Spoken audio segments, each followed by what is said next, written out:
Il faut lire et relire la trilogie de Jules Vallès, L'enfant, le bachelier, l'insurgé. 20 ans avant Jules Renard et son poil de carotte, avec les Lepic, Jules Vallès crée les personnages des parents, les Vingrat. La particularité de Jules Vallès, c'est qu'il raconte son enfance malheureuse avec beaucoup d'humour, beaucoup d'ironie, et en même temps, son écriture incisive fait naître de l'amusement, du sourire, du rire quelquefois, et en même temps une tristesse profonde.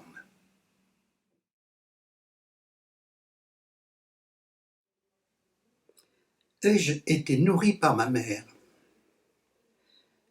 Est-ce une paysanne qui m'a donné son lait? Je n'en sais rien. Quel que soit le sein que j'ai mordu, je ne me rappelle pas une caresse du temps où j'étais tout petit. Je n'ai pas été dorloté, tapoté, baisoté. J'ai été beaucoup fouetté. Ma mère dit qu'il ne faut pas gâter les enfants. Et elle me fouette, tous les matins. Quand elle n'a pas le temps le matin, c'est pour midi, rarement plus tard que 4 heures. Mademoiselle Ballandreau m'y met du suif. C'est une bonne vieille fille de 50 ans. Elle demeure en dessous de nous. D'abord, elle était contente. Comme elle n'a pas d'horloge, ça lui donnait l'heure. Vling, vlan, vling, vlan. Voilà le petit chose qu'on fouette. Il est temps de faire mon café au lait. Mais un jour que j'avais levé mon pan, parce que ça me cuisait trop, et que je prenais l'air entre deux portes, elle m'a vu. Mon derrière lui a fait pitié. Elle voulait d'abord le montrer à tout le monde, ameuter les voisins autour, mais elle a pensé que ce n'était pas le moyen de le sauver, et elle a inventé autre chose. Lorsqu'elle entend ma mère me dire « Jacques, je vais te fouetter », « Madame Vingrat, ne vous donnez pas la peine, je vais faire ça pour vous. » Oh, chère demoiselle, vous êtes trop bonne. Mademoiselle Ballandreau m'amène, mais au lieu de me fouetter, elle frappe dans ses mains. Moi, je crie. Ma mère remercie le soir sa remplaçante. « À votre service, répond la brave fille en me glissant un bonbon en cachette.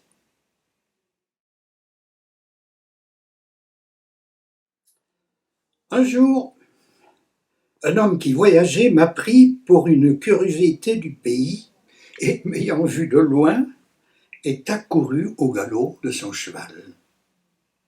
Son étonnement a été extrême quand il a reconnu que j'étais vivant. Il a mis pied à terre et, s'adressant à ma mère, lui a demandé respectueusement si elle voulait bien lui indiquer l'adresse du tailleur qui avait fait mon vêtement. « C'est moi », a-t-elle répondu, rougissant d'orgueil. Le cavalier est reparti et on ne l'a plus revu. La distribution des prix est dans 3 jours. Mon père, qui est dans le secret des dieux, sait que j'aurai des prix, qu'on appellera son fils sur l'estrade, qu'on lui mettra sur la tête une couronne trop grande qu'il ne pourra ôter qu'en s'écorchant et qui sera embrassé sur les 2 joues par quelque autorité. Madame Vingrat est avertie et elle songe. Comment habillera-t-elle son fruit, son enfant, son Jacques? Il faut qu'il brille, qu'on le remarque. On est pauvre, mais on a du goût. Moi, d'abord, je veux que mon enfant soit bien mis. On cherche dans la grande armoire où est la robe de noces, où sont les fourreaux de parapluie, les restes de jupe et les coupons de soie. Elle s'égratigne enfin à une étoffe criante qui a des reflets de tigre au soleil, une étoffe comme une lime qui exaspère les doigts quand on la touche et qui flambe au grand air comme une casserole. Une belle étoffe vraiment et qui vient de la grand-mère et qu'on a payée à prix d'or. Oui, mon enfant, à prix d'or dans l'ancien temps. Jacques, je vais te faire une redingote avec ça et je vais m'en priver pour toi. Et ma mère, ravie, me regarde du coin de l'œil, hoche la tête, sourit du sourire des sacrifiées heureuses. J'espère qu'on vous gâte, monsieur. Et elle sourit encore, et elle dodeline de la tête, et ses yeux sont noyés de tendresse. C'est une folie. Tant pis, on fera une redingote à Jacques avec ça. On m'a essayé la redingote hier au soir, et mes oreilles saignent, mes ongles sont usés, cette étoffe crève la vue et chatouille si douloureusement la peau. Non, Jacques, elle n'est pas prête. Ta mère est fière de toi. Ta mère t'aime et veut te le prouver. Te figures-tu qu'elle te laissera entrer dans ta redingote sans ajouter un grain de beauté, une mouche, un pompon, un rien sur le revers, dans le dos, au bout des manches? Tu ne connais pas ta mère, Jacques. Et ne la vois-tu pas qui joue à la fois orgueilleuse et modeste avec des noyaux verts? Il ne rit pas. Ces noyaux lui font peur. Ces noyaux sont des boutons verts vifs, verts gais, en forme d'olive qu'on va, vous voyez si Madame Vingrat n'épargne rien, qu'on va coudre tout le long à la polonaise, Jacques. Ah, quand plus tard il fut dur pour les Polonais, quoi d'étonnant. Le nom de cette nation, voyez-vous, resta chez lui cousu à un souvenir terrible. La redingote de la distribution des prix, la redingote à noyaux, aux boutons ovales comme des olives et verts comme des cornichons. Joignez à cela qu'on m'avait affublé d'un chapeau haut de forme que j'avais brossé à rebrousse-poil et qui se dressait comme une menace sur ma tête. Des gens croyaient que c'était mes cheveux et se demandaient quelle fureur les avait fait se hérisser ainsi. « Il a vu le diable !» murmuraient les béates en se signant.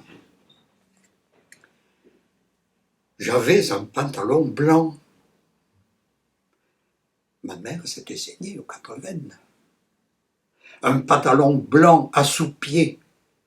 Des sous-pieds qui avaient l'air d'instruments pour un pied beau et qui tendaient la culotte à la faire craquer. Il avait plu et comme on était venu vite, j'avais des plaques de boue dans les mollets et mon pantalon blanc trempé par endroits collé sur mes cuisses. « Mon fils !» dit ma mère d'une voix triomphante, en arrivant à la porte d'entrée et en me poussant devant elle. Celui qui recevait les cartes faillit tomber de son haut et me chercha sous mon chapeau, interrogea ma redingote, leva les mains au ciel. J'entrai dans la salle. J'avais ôté mon chapeau en le prenant par les poils. J'étais reconnaissable, c'était bien moi, il n'y avait pas à s'y tromper. Mais en voulant monter par-dessus un banc pour arriver du côté de ma classe, voilà un des soupis qui craque et la jambe du pantalon qui remonte comme un élastique. Mon tibia se voit. J'ai l'air d'être en caleçon cette fois. Les dames que mon cynisme outrage se cachent derrière leur éventail. Du haut de l'estrade, on a remarqué un tumulte dans le fond de la salle. Les autorités se parlent à l'oreille. Le général se lève et regarde. On se demande le secret de ce tapage. « Jacques, baisse ta culotte !» dit ma mère à ce moment, d'une voix qui me fusille et part comme une décharge dans le silence. Tous les regards s'abaissent sur moi. Il faut cependant que ce scandale cesse. Un officier plus énergique que les autres donne un ordre « Enlevez l'enfant au cornichon !» Ma mère me contemple avec plus de pitié que de colère. « Tu n'es pas fait pour porter la toilette, mon pauvre Jacques. »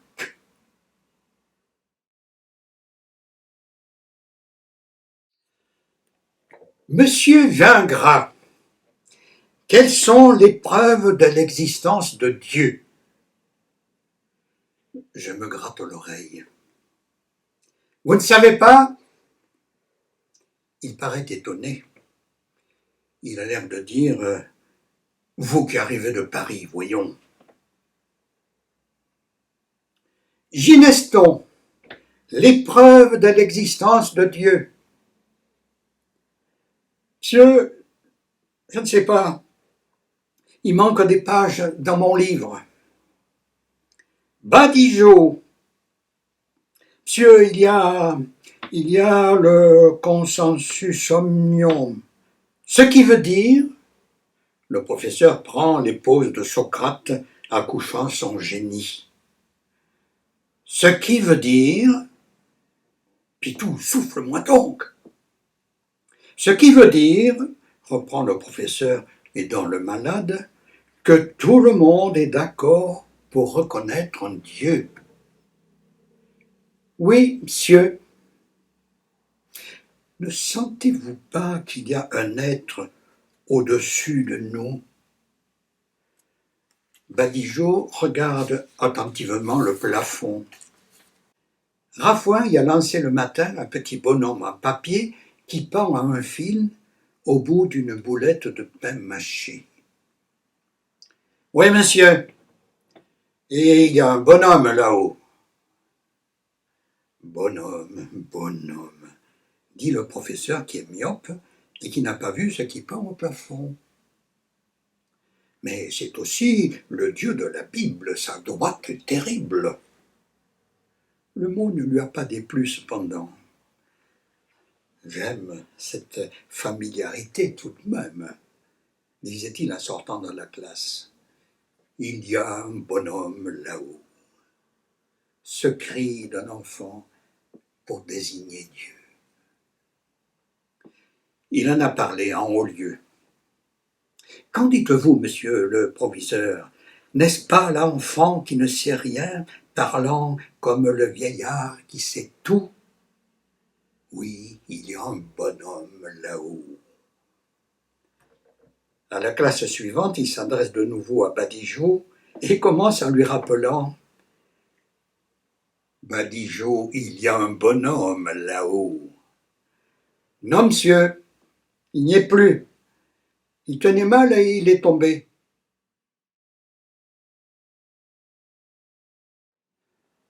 Encore des cris. Ma mère, éperdue, entre dans ma chambre. « Jacques, viens !» On était en train d'insulter mon père. Il avait, quelques jours auparavant, frappé un de ses élèves. Et voilà que dans la maison où la veille il avait failli me tuer, les parents de l'enfant caloté venaient exiger une réparation. On voulait que M. Gingras fît des excuses et demanda pardon. Et comme M. Gingras balbutiait, on lui mettait le poing sous le nez. Ils étaient deux, le père et le frère aîné, un vieux et un jeune. Qu'y a-t-il? Il y a, disait le jeune, que votre père s'est permis de gifler mon frère. S'il n'était pas si décati, c'est moi qui le giflerais. Malheureux! Je l'ai pris à bras-le-corps, à une pèse pas lourd, et le vieux non plus. Par la porte, allons! On peut plus. ils étaient en morceaux. Ils amassaient du monde dans la rue. « Viens donc !» me crie le frère aîné écumant. Et je viens. On nous a séparés, à grande peine. Il a 18 ans, c'est un saint syrien, il est courageux, mais je le règle. Je le tiens comme j'ai vu l'oncle Chadena tenir des cochons. Je ne veux pas lui faire de mal maintenant qu'il est à terre. Seulement, il bouge encore. On me tire par les cheveux. On me l'a peine ôté des mains qu'il me jette une carte par-dessus la foule. Si c'était devant une épée, tu ferais moins le fier. C'est l'épée qui est mon arme à moi. Et il gesticule, l'imbécile. Hé, Massion, veux-tu aller lui dire que s'il ne se tait pas, je vais le casser de nouveau, mais que s'il se tait, je me battrai à l'épée avec lui. Prairie de Mauve, 7 heures du matin. Ça s'est arrangé sans que chez nous, on n'en sût rien. Tout le collège en parle, par exemple. Mais mon père est au lit, avec la fièvre. Le médecin a même ordonné qu'on le laissât reposer, ce qui me donne ma liberté. J'ai trouvé des témoins, tous ceux de mes anciens condisciples qui ont un brin de moustache et veulent entrer à Saint-Cyr ou à la Navale, sauf pour la chose. Vous êtes bien jeune, dit quelqu'un, mêlé au pourparler. J'ai 18 ans. Je manque de 2 ans, vaut le tout. On se demande tout bas si au dernier moment je ne fouinerai pas devant la Saint-Cyr. Ils ne savent pas que la vie m'embête, qu'un duel est comme un paletot neuf non choisi par ma mère, que c'est la première fois que je fais acte d'homme. C'est que j'en ai envie. Nom d'un tonnerre, si le saint syrien ne voulait plus, je l'y forcerais. Je suis ému tout de même. Je vais peut-être avoir l'air si gauche, mais je me ferai tuer tout de suite si l'on rit. Nous sommes sur le terrain. Avancez, messieurs! Les témoins sont plus inquiets que nous et puis ils ont peur de rater le cérémonial. L'autre ne vient donc pas. Il a engagé le fer, puis il a fait un bond en arrière et il me laisse là. J'ai l'air d'un chien qui a perdu son maître. Il ne vient pas, j'avance. Cri du médecin. Quoi donc? Vous êtes blessé. Moi? Vous avez la cuisse pleine de sang. Je ne sens rien. Recommençons ça. En croyant que c'est le grand genre de bondir en arrière comme a fait l'autre, je bondis. Mais c'est un saltimbanque, dit le chirurgien. Enfin, on m'amène à lui. Je ne sais pas encore pourquoi. Le gras de la cuisse traversé. Vous croyez? Et 15 jours sans marcher. Je n'ai pas grand endroit où aller. Je suis donc blessé, il paraît. En effet, ça saigne. Le Saint-Syrien me serre la main et me dit « Je regrette ». Moi, je ne regrette rien. C'est un quart d'heure de passé et j'ai vu que ça ne me faisait pas plus qu'un cautère sur une jambe de bois. J'avais laissé un mot à ma mère le matin, je suis chez un camarade. Elle a même fait cette remarque « C'est mal pendant que son père est malade ». Je suis revenu en voiture. Il a fallu de l'argent. Je n'en avais pas. En arrivant, j'ai dû demander 30 sous à ma mère, qui m'a cru fou. Il prend des voitures maintenant? L'escalier est noir. J'ai monté en me tenant la jambe, sans rien dire, et sous prétexte de migraine, on croit que j'ai bu. Je suis allé me fourrer dans mon lit. Mais une voisine, à peine étais-je dans les draps, lui a conté toute l'histoire. Ma mère lâche le chevet de son époux pour le mien. Jacques, Tu as été en duel. Et mon père, comment va-t-il? Il est dans la chambre d'à côté, depuis ce matin. Ma mère retourne à lui. Je ne comprends pas bien ce qu'ils disent, mais on parle de moi. Elle raconte l'histoire, je saisis des bribes. Un bruit qui se faisait dans l'escalier s'éteint, j'entends tout. C'est mon père qui parle avec émotion. Oui, quand il sera guéri, il partira. Pour Paris? Pour Paris. Il n'est pas blessé grièvement, n'est-ce pas? Ce n'est rien, au moins. Mais je t'ai dit que non. Un silence. C'est pour moi qui s'est battu, après la scène de la veille. Il semble que sa voix tremble. Oui, oui, il vaut mieux que nous nous séparions. De loin, nous ne corrélerons pas.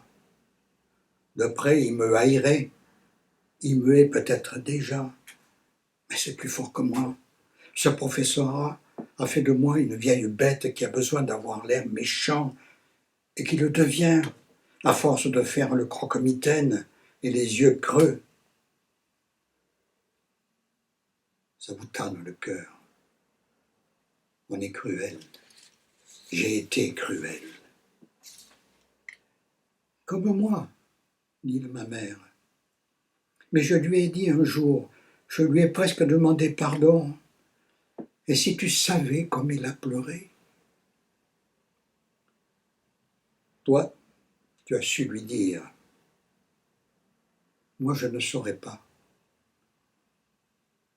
Je craindrais que les élèves, je veux dire que mon fils, ne rient de moi. J'ai été pion et il m'en reste dans le sang. Je lui parlerai toujours comme à un écolier et je le confondrai avec les gamins qu'il faut que je punisse pour qu'ils me craignent et qu'ils n'attachent pas des rats au collet de mon habit. Il vaut mieux qu'il parte. Tu l'embrasseras avant de partir. Non. Tu l'embrasseras pour moi. Je suis sûr que j'aurai encore l'air chien sans le vouloir. C'est le professorat, je te dis. Tu l'embrasseras et tu lui diras en cachette que je l'aime bien. Moi, je n'ose pas.